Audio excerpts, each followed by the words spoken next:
So if you guys are like me and you're interested in one day having a farm and being self-sufficient, having animals, then, hopefully you do get there. Hopefully I get there.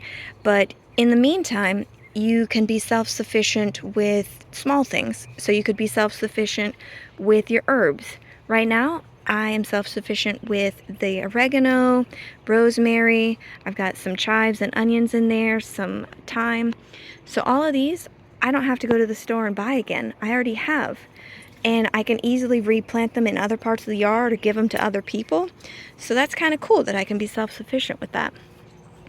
Here, I don't have quite enough blueberries, but I do have enough to where I don't have to go to the store quite as often.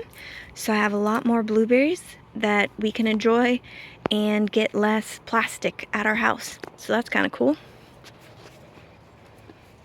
Over here, I've been growing bananas for years, but I usually just ate them fresh. I had no idea that they were so versatile.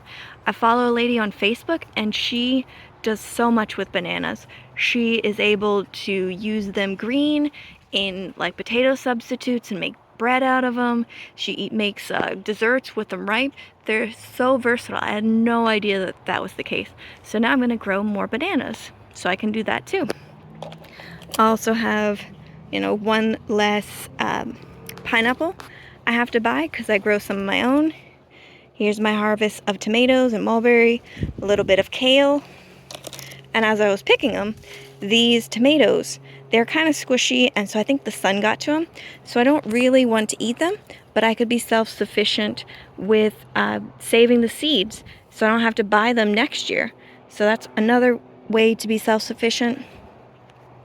Also, I've got these beautiful flowers over here.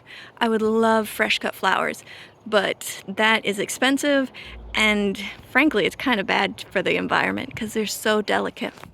So I can just grow my own flowers. That's another way I'm more sustainable. Alright, I hope this is encouraging, guys, and that you got something from this. Have a great day gardening, guys.